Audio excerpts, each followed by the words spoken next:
Olá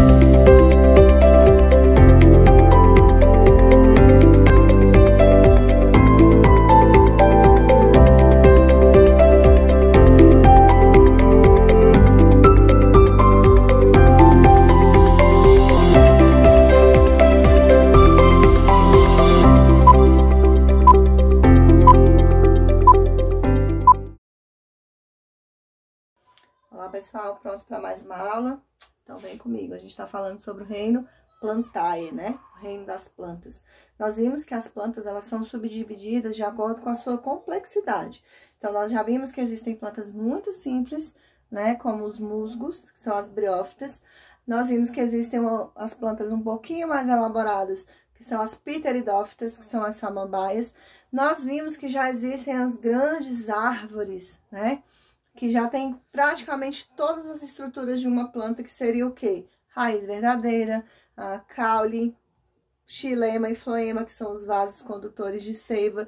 E elas têm uma característica a mais, ela tem as sementes. E essas sementes, por serem nuas, ou seja, não tem nada que envolva, né, essa semente, é justamente aquilo que dá o nome a esse grupo de planta, que são as gimnospermas. Então, gimnos, nua, permas ou espermas, semente.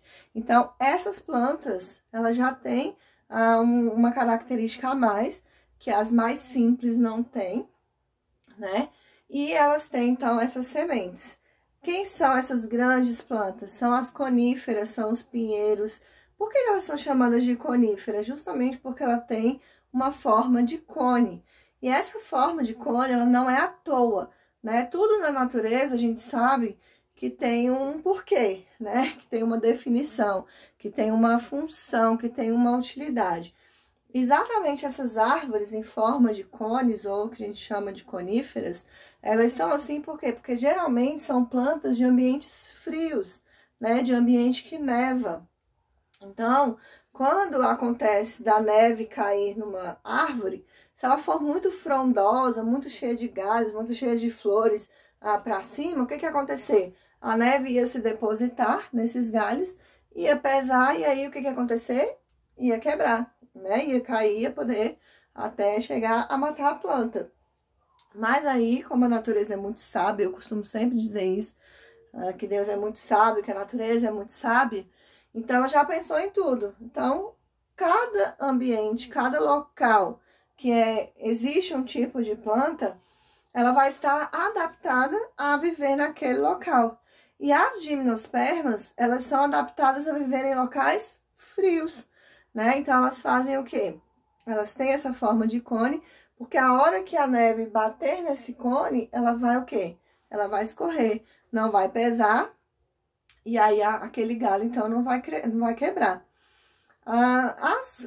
Essas gimnospermas, ou seja, essas plantas desse grupo, elas têm o que a gente chama de vasos condutores de seiva muito definidos.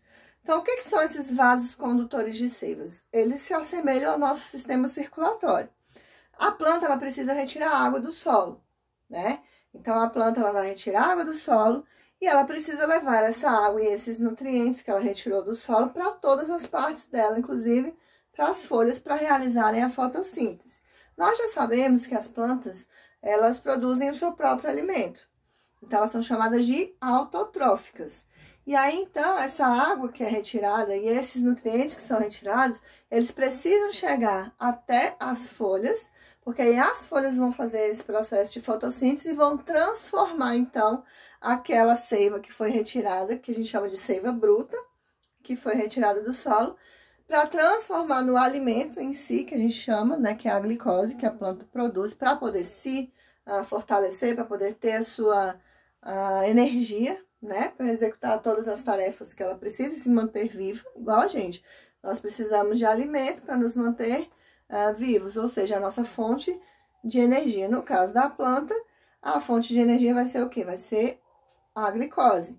Então, quando a planta retira a seiva, a água e os elementos sais minerais do solo, a gente chama então de seiva bruta, né? Porque foi retirada ali da natureza, do chão, do jeito que estava. Então, é chamada de seiva bruta. Então, ela vai percorrer os vasos até chegar nas folhas. Quando chega nas folhas, que as folhas fazem a fotossíntese, ela vai fazer o que? Ela vai elaborar aquele material, né? Ela vai transformar aquele material bruto que foi retirado do solo em uma coisa elaborada que vai servir para ela como fonte de energia.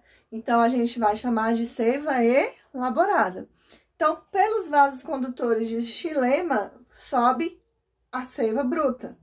Pelos vasos condutores de floema, desce a seiva elaborada. Mas por que sobe e desce? Porque, como eu falei, ela retira do solo, manda para as folhas, as folhas vão elaborar a seiva e vão mandar de volta para quem? Para todas as outras células da planta, que todas as células precisam de energia.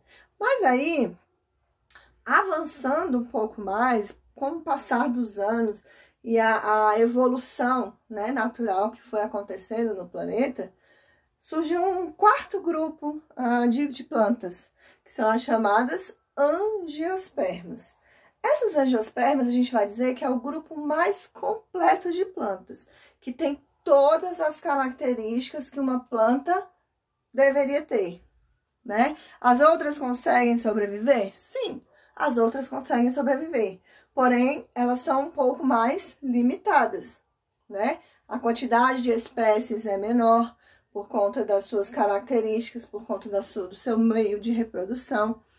E essas angiospermas já são as plantas mais completas, é como diz assim, é a completona, né? Quando você chega numa concessionária para comprar um carro, o vendedor vai te oferecer assim, olha, eu tenho esse daqui que é o completão, não é assim que funciona? E aí o completão tem tudo, né? Tem ar-condicionado, tem airbag, tem freio ABS, tem todos os equipamentos, todas as coisas que enchem os nossos olhos, né?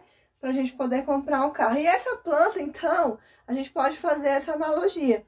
A gente vai dizer que é a planta completona, ou seja, ela tem raiz verdadeira, ela tem os caule, ela tem os vasos condutores, ela tem vários tipos de folhas que nós vamos ver nas próximas aulas.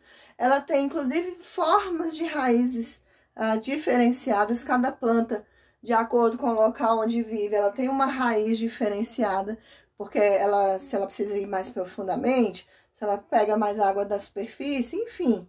De acordo com o ambiente que ela vive, ela tem as suas raízes diferenciadas, ela tem as suas folhas diferenciadas e ela tem algo mais. Ela tem as flores e os frutos. Então, além da semente, essa semente germina e forma uma flor.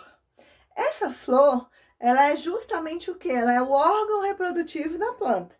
Então, nós vamos ver também, mais pra frente, que as flores podem ser femininas ou masculinas. Elas têm aparelhos reprodutivos femininos e masculinos.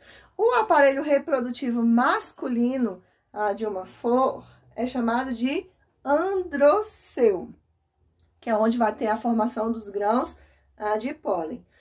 O aparelho feminino da planta, da flor, vai ser chamado de gineceu.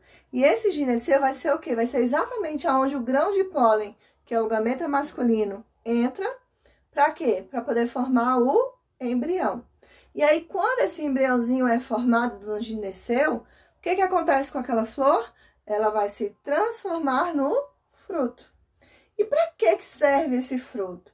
Ele serve justamente para poder guardar a semente, para proteger a semente, ou mesmo para servir até de alimento para aquela semente. Porque aí, quando aquela semente cair no solo, né, ou for levada de um lugar para o outro por algum polinizador, por exemplo, um pássaro, o que vai acontecer? Aquela semente vai cair no solo, vai germinar e vai formar uma nova planta. Então, a gente pode dizer o quê? Que as angiospermas são as plantas mais completas, são as plantas mais abundantes, justamente por ela ter tantos itens, vamos dizer assim. Por ela ter tantos itens, ela consegue se manter mais firme na natureza e consegue manter mais a sua espécie sempre viva, sempre se reproduzindo. E aí, o que ela vai ter de diferente, então, do que a gimnosperma não tem? Ela vai ter flores, frutos e também as sementes. Aí eu volto lá nas gimnospermas. Por que elas são chamadas de sementes nuas? Justamente porque as angiospermas guardam a semente aonde? Dentro do fruto. Então, a semente não está nua, a semente está guardada dentro do fruto. Já nas angiospermas, nas gimnospermas, o que acontece? Não tem esse fruto, tem apenas uma semente. E essa semente também vai cair no solo, vai ser levada por algum agente polinizador. E aí, com isso, vai germinar e vai formar uma nova planta.